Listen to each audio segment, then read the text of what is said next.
Hi friends, ఎలాగున్నారు? నేనైతే ఈరోజు గోంగూర పచ్చడి చేసుకుంటున్నాను. సింపుల్ ప్రాసెస్తో అయితే అండి. మీకైతే ఎవరికైతే ఇప్పుడు స్టార్ట్ వంటలు చేస్తారు కదా, వాళ్ళకి రాదనేసి వీడియో పెడుతున్నాను. వచ్చిన వరకు అయితే పర్లేదండి. రకాలైతే గోంగూర పచ్చడి అయితే చేస్తారండి, కానీ సింపుల్ ప్రాసెస్లో అయితే గోంగూర పచ్చడి చేస్తున్నాను. ముందుగా అయితే నేను పల్లీలు తీసుకున్నానండి. పల్లీలు అయితే కొంచెము కప్ అయితే తీసుకున్నాను. అలాగే ఒక 5-6 పచ్చిమిర్చి తీసుకున్నాను, ఒక ఉల్లిగడ్డ, అలాగే వలిసి పెట్టుకున్న వెల్లుల్లి అండి, ఒక 7-8 అయితే ఉంటాయి, కొంచెమే వేసుకున్నాను. అలాగే కరివేపాకు. నెక్స్ట్ ప్రాసెస్ అయితే చూద్దాము. ఇప్పుడైతే వేడి శనగపప్పులు వేసుకుందామండి. ఒక కప్ అయితే తీసుకున్నాను నేను. బాగా దూరగా లో ఫ్లేమ్లో అయితే బాగా వేయించుకుందాము లైట్గా. సరే ఫ్రెండ్స్, ఇలాగా దూరగా 2 నిమిషాలు లో ఫ్లేమ్లో అయితే వేయించుకున్నాను. హై ఫ్లేమ్లో పెట్టి మనం వేయించుకుంటే పైన అయితే వేగుతాయి, కానీ లోపల అయితే ఉడకవండి. చట్నీ అయితే టేస్ట్ రాదు. అందుకే పేషెన్సీతో మనము 2 నిమిషాలు లో ఫ్లేమ్లో అయితే వేయించుకున్నామండి. తర్వాత ఇప్పుడు నెక్స్ట్ అయితే ఆయిల్ అయితే వేసుకున్నాము. ఆయిల్ కొంచెం ఎక్కువ పడుతుందండి, ఎందుకంటే గోంగూర దీంట్లోనే వేయించుకోవాలి కదా, అందుకనేసి కొంచెం ఆయిల్ అయితే ఎక్కువ పోయాలి. ఇందులోకి మనం ముందుగా ఉల్లిపాయలు వేసుకున్నాము. నెక్స్ట్ అయితే పచ్చిమిర్చి వేసుకుందాం. కొంచెం ధనియాలు వేసుకుందాం తాలింపుకి. అలాగే కొంచెము మెంతులు అయితే కంపల్సరీ వేసుకోవాలండి. అలాగే కొంచెం బాగా వేయించుకుందాము.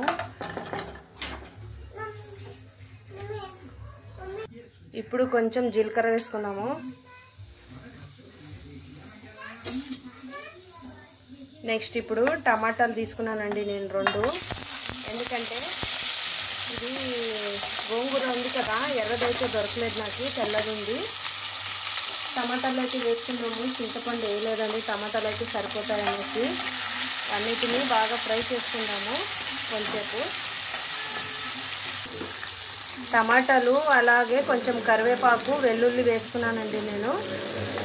వెల్లుల్లి అన్నీ వీటిలోనే ఫ్రై చేయాలి, ఎందుకంటే తాలింపు అయితే పెట్టడం లేదు, అందుకనేసి ఇప్పుడు అన్ని ఆయిల్లోనే ఫ్రై చేసుకోవాలి.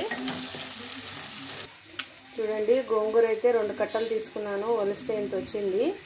నాకైతే ఎర్ర గోంగూర దొరకలేదండి, తెల్ల గోంగూర దొరికింది, అందుకనేసి దీన్ని ఇప్పుడు వాష్ చేసుకుందాము బాగా నీళ్ళలో. అన్నిటినీ వాటిలోకి వేసి నూనెలో బాగా వేయించుతామంట గోంగూర. 2 నిమిషాలు అయితే టమాటాలన్నీ వేయించుకున్నానండి. ఇప్పుడైతే గోంగూర వేసేద్దాం మనము.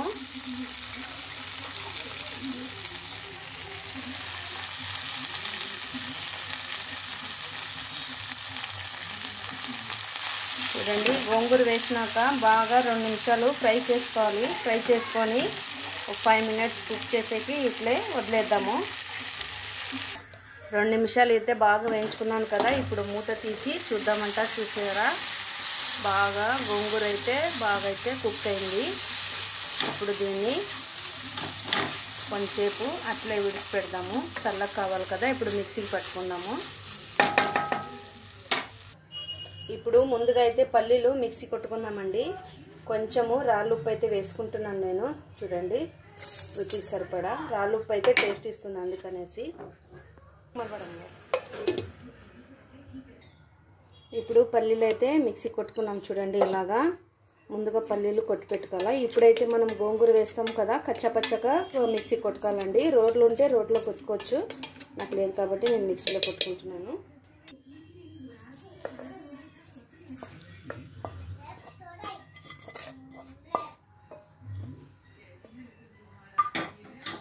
ఇప్పుడు అన్నిటిని వీటిలోకి వేసుకొని కొంచెం అయితే పైన కొత్తిమీర వేసుకున్నాము. అలాగే ఫ్రై చేసి పెట్టుకున్నాం కదా ప్యాన్లో అన్నిటిని, ఆ నీళ్ళు అయితే దీంట్లో కొంచెం వేసుకొని మిక్సీ అయితే కొట్టుకున్నామండి కచ్చపచ్చగా. చూడండి, ఫైనల్గా అయితే మిక్సీ కొట్టుకున్నాం కదా, చూసారా, ఇలాగా దూరగా అయితే రావాలి. ఇప్పుడైతే మనము బౌల్లోకి అయితే తీసుకుందాము. చూడండి, ఫైనల్గా అయితే మన గోంగూర చట్నీ అయితే తయారైందండి. వేడి అన్నంలో కొంచెం నెయ్యి వేసుకొని బాగా తిన్నామంటే ఇంకా కిక్ టేస్ట్కే వేరే అప్ప. ఒక్కసారి అయితే ట్రై చేసి చూసి ఫ్రెండ్స్ కమెంట్ బాక్స్లో నాకు ఎలాగొచ్చిందో చెప్పండి. అలాగే ప్లీజ్ ఫ్రెండ్స్ సబ్స్క్రైబ్ చేసి లైక్ షేర్ చేయండి ఫ్రెండ్స్. Bye bye.